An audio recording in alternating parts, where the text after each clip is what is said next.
मैं आशा करता हूँ आप सभी अच्छे होंगे और आपकी यूपीएससी एग्जाम की जो जर्नी यात्रा है वो अच्छी चल रही होगी। दोस्तों आज के इस वीडियो सेगमेंट में हम यूपीएससी टॉपर रही रूहानी, ऑल इंडिया रैंक 5वीं रैंक इन्होंने सिक्योर किया है। रूहानी की कॉपी लेकर आए हैं और पूरे भारत में कैसे इन्होंने 5वीं रैंक सिक्योर की वो हम देखेंगे।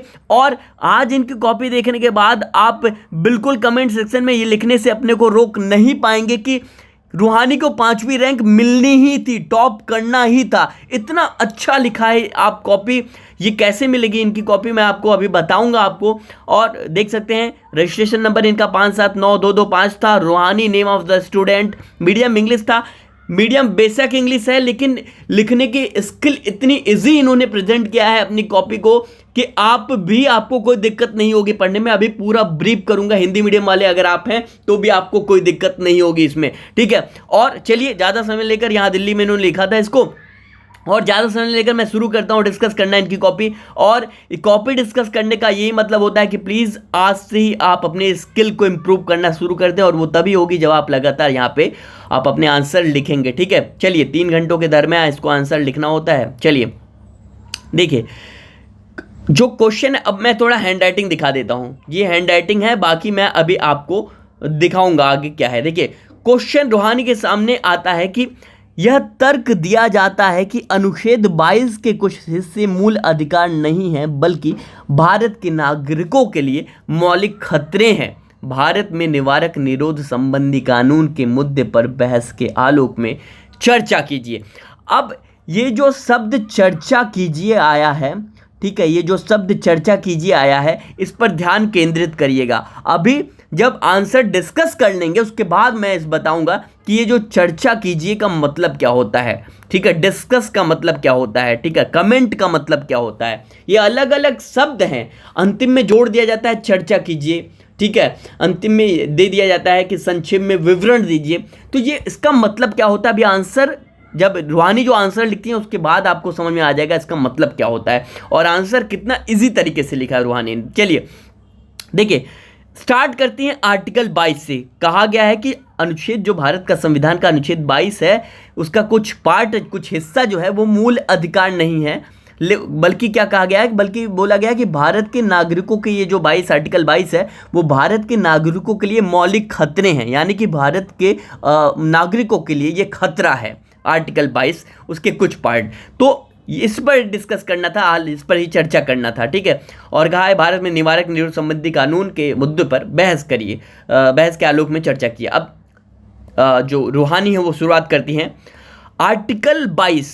Article 22 talks about the procedure for the detention of a person by the state when such a person action are considered to be a threat to the security of the state.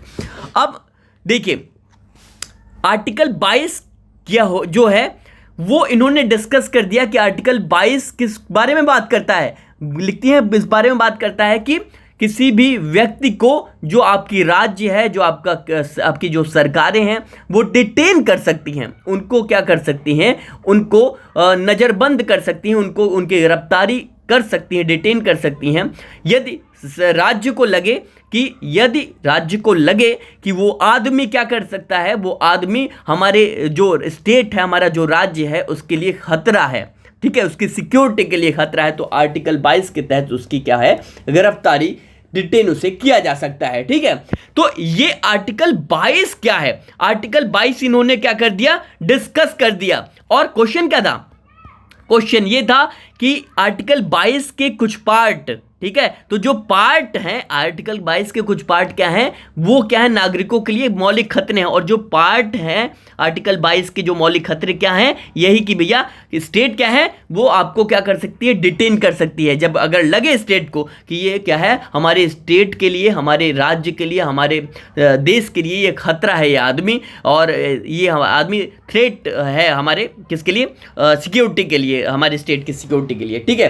तो 22 ये प्रावधान करता है। अब इसका misuse भी तो हो सकता है ना। आप देखे होंगे जेएनयू में नारे लगे थे कुछ इस प्रकार से, भारत तेरे डैश डैश होंगे, तो उस पर गिरफ्तारी हुई थी इस पर विवाद का विषय ये था कि लोग विरोध में, जो विपक्ष था वो विरोध में कह रहा था कि गलत हुआ और कन्हैया कुमार को गिरफ्तारी इसकी नहीं करनी चाहिए थी, जो स्टेट है वो गलत तरीके से इसे क्या कर रहा है, जो कानून है उसका दुरुपयोग कर रहा है। तो ये वही आर्टिकल 22 की बात यहाँ पे करी जा रही है, ठीक है।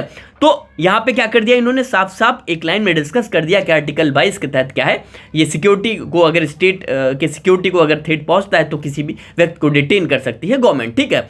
अब देखिए, part of article 22 considered to be fundamental danger, देखिए लिखती है अनुच्छेद 22 का वो पार्ट जो हमारे मूल अधिकार को, किसका, फंडामेंटल को डेंजर जोन में ले जाता है, ठीक है। वो अब अंडरलाइन करते हुए यहाँ पे लिखती हैं a person be detained if he seems to pose a threat to the society through violence promotes enmity between the different section of the society, ठीक है।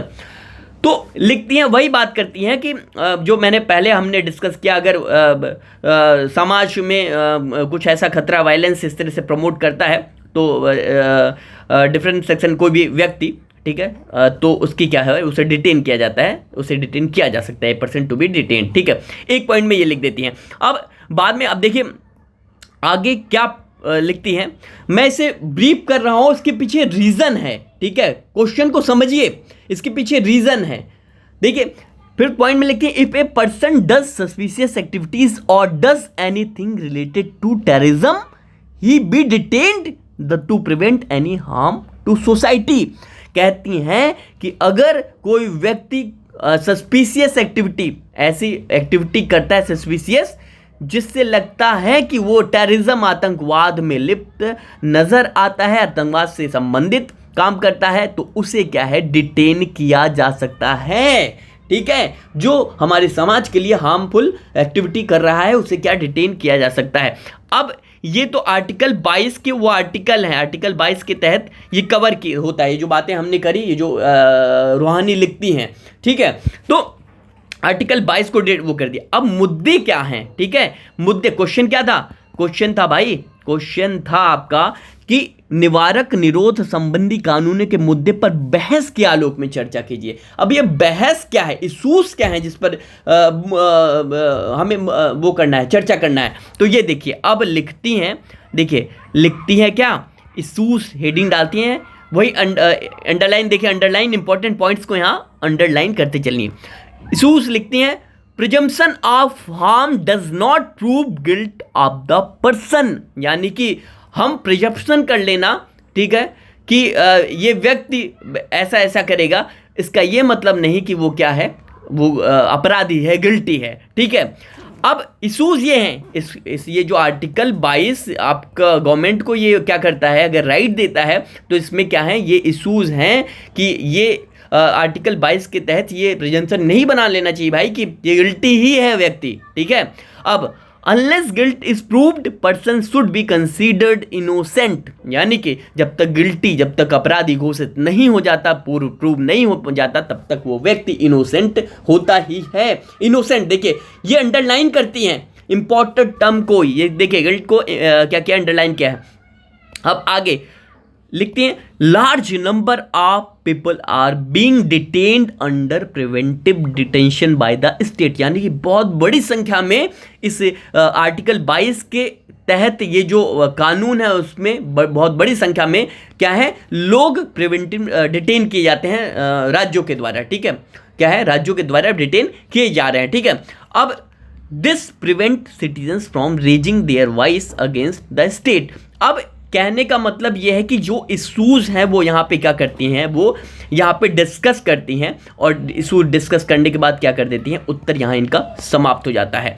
अब यहाँ पे बात आते हैं जो आगे मैंने डिस्कस किया था आपकी स्टार्टिंग में कि चर्चा कीजिए, उत्तर तो समाप्त हो गया। अब आपको लगेगा यार इसमें तो कुछ लिखा ही नहीं है, तो भाई चर्चा ही करना था, अब आप कहने का मतलब है आर्टिकल 22 का आप लिखने लगे, इसमें प्रोस क्या हैं, इसमें कॉन्स क्या हैं, ठीक है। अब आप इसके बहुत पहलू, अन्य पहलू यहाँ पे डिस्कस करने लगे, जब भैया आपसे वो पूछ ही नहीं रहा है। मैं आपसे पूछ रहा हूं कि भैया ताजमहल कहाँ है, आपको सीधा जवाब देना है ना, आगरा में है। तो आप ये बताओगे कि वहां जाते समय आसपास की ये जिले पढ़ते हैं, ये पढ़ते हैं, वैसा पढ़ता है। आपके पास नॉलेज है, रख लो एक साइड में, ठीक है। जो पूछ रहा है सीधा उस पर डिस्कस करो, उस पर सीधा सीधा कमेंट करके आगे बढ़ो। तो कहने का मतलब यह है, डिमांड सप्लाई पे अगर आप काम करते हैं तो आपको एक अच्छी रैंक लाने से कोई नहीं रोक पाएगा। रूहानी टू द पॉइंट लिखती हैं, ठीक है। चर्चा कीजिए, यही वजह है कि दाएं बाएं मत घूमिए, सीधा चलिए, जो वो चाहते हैं उनको फुलफिल करिए, ठीक है। उत्तर समाप्त हो जाता है, ठीक है। अब अगला क्वेश्चन जो है वो इस तरह से कुछ, न्याय का प्रशासन केवल अपराधी को दोषी ठहराने और निर्दोष को दोषमुक्त करने तक ही सीमित नहीं है, बल्कि इससे एक निष्पक्ष और त्वरित सुनवाई भी सुनिश्चित करना है। थोड़ा लंबा प्रश्न है। तो ये जो क्वेश्चन पेपर, जो इनके आंसर कॉपी है, ये मैं आपको प्रोवाइड कर दूंगा। और कमेंट सेक्शन में एक बताएं जरूर कि जो रूहानी लिखती हैं वो किस तरह से, इनकी जो स्किल है वो कैसी है, क्या आपको समझ में आई। और इसी तरीके से प्लीज़ ये जो स्किल है उसे अडॉप्ट करने की कोशिश करिए। अंडरलाइन देखिए, हर जगह अंडरलाइन करती हैं जहाँ इंपॉर्टेंट टर्म है, सभी टॉपर करते हैं यार। मैं बार बार वही कह रहा हूँ, ये स्किल अडॉप्ट करिए। मैं हर बार कह रहा हूँ, चीख चीख के बार बार वीडियो बनाने का यही मतलब है कि आप इस स्किल को अडॉप्ट करिए। आप फैक्ट कुछ और डाल सकते हैं। कहने का मतलब ये है कि आपके सामने एक आंसर आपको दिया जा रहा है, एक आंसर आपके दोस्त को दिया जा रहा है, एक आंसर आपके और दोस्त को दिया है। 10 दोस्त हैं आसपास के आपके, सभी को एक ही आंसर लिखने को दिया गया, एक ही क्वेश्चन के। आप 10 दोस्तों के उत्तर अलग अलग हो सकते हैं। उनमें जो 10 के क्वेश्चन तो एक ही है, वही दिया गया है, लेकिन उसके उत्तर जो है वो अलग अलग हो सकते हैं। अलग अलग आयाम आप उसमें डाल सकते हैं। आपने कुछ और डाला, आपके फ्रेंड ने कुछ और डाला और अगले ने कुछ और, तो तथ्य अलग हो सकते हैं। तथ्य अलग अलग तरीके से आप उसे पेश कर सकते हैं। आपने कुछ और डाला, फ्रेंड ने कुछ और डाला, लेकिन स्किल, कहने का मतलब है लिखने की स्किल अगर वही है, जो डिमांड अभी चल रहा है, जो कमीशन, जो आयोग, यूपीएससी पब्लिक सर्विस कमीशन, जिस आयोग जो कॉन्सेप्ट पर लोगों को सिलेक्ट कर रहा है, जो स्किल है उसे अडॉप्ट कर लिया, तो ये मान कर चलिए आपकी रैंक, वो हॉली पीडीएफ जो है ना कल जारी हुई, यूपीएससी ने जारी किया, उसमें आप बिल्कुल लहराएंगे परचम। तो चलिए, बहुत बहुत धन्यवाद। और ये जो कॉपी है वो हमारे टेलीग्राम चैनल पर आपको मिल जाएगी, ओनली यूपीएससी के टेलीग्राम चैनल पर मिल जाएगी। जो लिंक है टेलीग्राम चैनल का हमारे इसी वीडियो के डिस्क्रिप्शन बॉक्स में दिया गया है। जाकर टेलीग्राम चैनल को ज्वाइन करिए और अधिक से अधिक शेयर करिए। कमेंट जरूर करिए कि एक बार कॉपी कैसे लगी। दिल खुश हो जाता है आपके कमेंट पढ़कर। तो कमेंट करें, लाइक का बटन दबाएं, शेयर करें अपने दोस्तों तक। बहुत बहुत धन्यवाद।